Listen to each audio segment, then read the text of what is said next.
Global online मराठीमध्ये आपलं मनापासून स्वागत. आजच्या या व्हिडिओमध्ये मी कॉमर्सचे काही इम्पॉर्टंट MCQ आपल्याबरोबर शेअर केले आहेत. हे MCQ मी लास्ट इयरच्या पेपरमधून घेतले आहेत, जेणेकरून आपल्याला क्वेश्चन पेपरचा पॅटर्न लक्षात येईल आणि हे MCQ आपल्याला येणाऱ्या एक्झाममध्ये उपयुक्त पडतील, कारण कुठचाही क्वेश्चन किंवा कुठचाही टॉपिक रिपीट होऊ शकतो. So do watch it.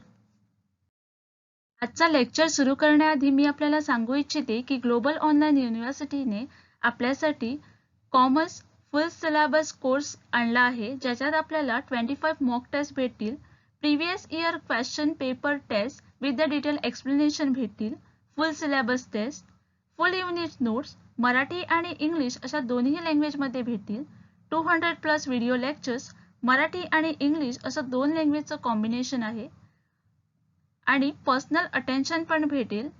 To join download our app global online university और contact on below given number. चला तर मग आजच्या लेक्चरला सुरुवात करू. कोणते एसे अंकेशण नमुना चाचणीशी संबंधित आहे आणि ऑप्शन्स आहेत एसे 530, एसे 400, एसे 610 आणि एसे 500. या प्रश्नाचं उत्तर देण्याकरता आपल्याला ऑडिट सॅम्पलिंग म्हणजेच अंकेशण नमुना चाचणी म्हणजे काय हे जाणून घेणे महत्त्वाचे आहे. ऑडिट सॅम्पलिंग हे एक तपास साधन आहे, ज्यात वस्तूंच्या लोकसंख्येतील एकूण वस्तूंपैकी 100% पेक्षा कमी वस्तू ऑडिट करण्यासाठी निवडल्या जातात. हे एक ऑडिटिंग तंत्र आहे जे सहाय्यक पुरावे प्रदान करते, जे ऑडिटर्सना प्रत्येक वस्तू आणि व्यवहाराचे ऑडिट न करता ऑडिट मत जारी करण्यास अनुमती देते. The correct answer for this question will be option number A, SA 530. It deals with the auditor use of statistical and non-statistical sampling when designing and selecting the audit sample, performing test of control and test of detail, and evaluating result for the sample. Next question is, which of the following denote target cost? खालीलपैकी कोणते सूत्र किंवा विधान लक्ष्य परिव्यय दर्शवते? Options are market price minus desire profit margin, standard selling price minus standard profit margin, standard selling price minus target profit margin, and market price minus return on investment.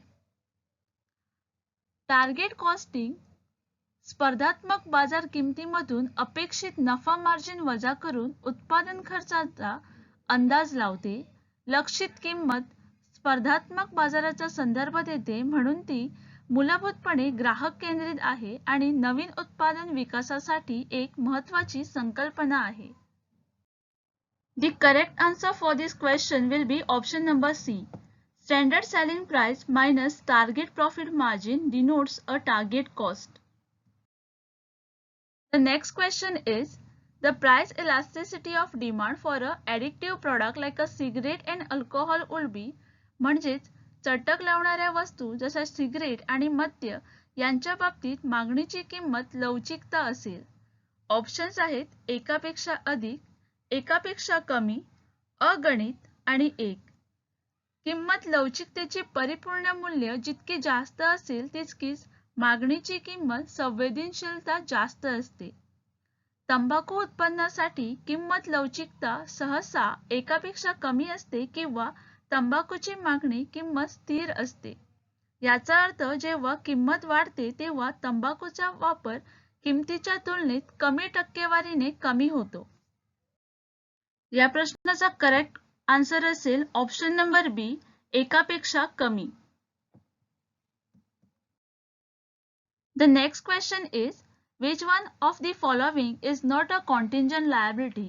And the options are bills receivable discounted but not matured, underwriting commission payable, arrears of cumulative dividend on preference shares, uncalled capital on investment. To answer this question, you have to know about the contingent liability or what is contingent liability.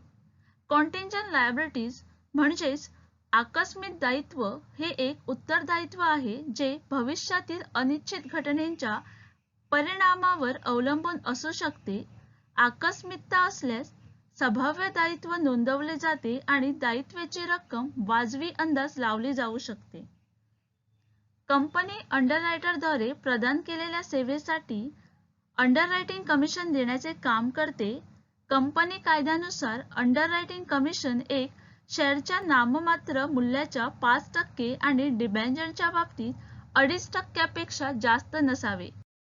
So या प्रश्नाचा correct answer असेल option number B. Underwriting commission payable is not a contingent liability. All other remaining 3 options are the contingent liability. Next question आहे, एका कंपनीचा अंकेक्षण अहवाल असं म्हणतो की कंपनीने 8,50,000 ची घसाऱ्यासाठी तरतूद केली नाही. या वेगळ्या मताशिवाय आम्ही असं अहवाल देतो की कंपनीचा ताळेबंद सत्य आणि रास्त स्थिती दर्शवित आहे. या अहवालास असे म्हणतात. And the options are clean report, qualified report, adverse report, disclaimer of opinion. To answer this question, you have to understand each option carefully. Now, what is clean report? A clean report means that the company financial records are free from material misstatement and conform of guidelines set by the GAAP. Second option is qualified report. This is a kind of a report that states that company financial records are fairly presented aside from certain area. It means that most things related to the audit have been dealt with except from few matters at hand. Third option is adverse report. And an adverse audit report usually indicates that financial report contain gross misstatement and have a potential for fraud. And last one is disclaimer of opinion. A disclaimer of opinion is a statement made by the auditor that no opinion is being given regarding the financial statement of client. या प्रश्नाचा correct answer आहे option number B, qualified report. The next question is activity based costing and the options are may be used with a job order but not process costing, may be used with process but not job order costing, trend to increase the number of cost pools, trend to decrease the number. Now you have to understand what is activity based costing. Activity based costing ही एक खर्चाची पद्धत आहे जी एखाद्या संस्थेतील क्रियाकलाप ओळखते आणि प्रत्येक उपक्रमाची किंमत प्रत्येक उत्पन्नाच्या आणि सेवेना प्रत्येकी प्रत्यक्ष वापरानुसार ठरवते. म्हणून हे मॉडेल पारंपरिक खर्चाच्या तुलनेत प्रत्यक्ष खर्चात अधिक अप्रत्यक्ष खर्च नियुक्त करते. या प्रश्नाचा करेक्ट आन्सर आहे option number C. Activity based costing tend to increase the number of cost pools. The next question is which of the following is a result of separate entity concept? And the options are research and development, buying and selling, owner's capital and drawings, sale of scrap. Now to answer this question you have to understand what is separate entity concept.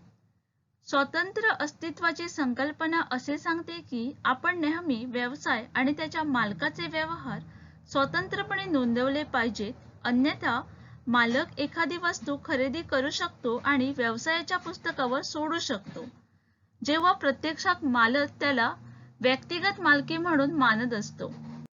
इथे या प्रश्नाचे correct answer होईल option number C, owners capital and drawings, म्हणजेच मालकी भांडवल आणि आहरण. Next question आहे खालीलपैकी कोणत्या उत्पन्नाची मागणी खूप अलवचिक असते? ऑप्शन्स आहेत दागिने, दूरचित्रवाणी संच, मीठ आणि स्पोर्ट्स कार. मीठ ही एक गरज आहे, या व्यतिरिक्त मिठासाठी कोणतेही जवळीक पर्याय उपलब्ध नाहीत. अशा प्रकारे मिठाची मागणी अव्वल आहे, म्हणजेच याच्या किमतीत कोणताही बदल मागणीवर परिणाम करणार नाही. इथे या प्रश्नाचे उत्तर होईल ऑप्शन नंबर सी, मीठ. The next question is, usually the demand for necessity is, and the options are highly elastic, infinitely elastic, highly inelastic, unitary elastic. The demand for necessity is inelastic. By inelastic demand, we mean that as the price of commodity changes, the quantity demand does not change. The correct answer for this question is option number C. Usually, the demand for necessity is highly inelastic. The next question is, XYZ Limited has a debt equity ratio of 1.5 as compared to 1.3 industry average. It means that the firm has, and the options are higher liquidity, higher financial risk, higher profitability, and last option is higher capital employed. The correct answer for this question will be option number B. XYZ Limited has a debt equity ratio of 1.5 as compared to 1.3 industry average. It means that the firm has higher financial risk. A company with relatively higher level of debt financing carries a higher level of financial risk, since there is a greater possibility of the company not being able to meet its financial obligation and becoming insolvent.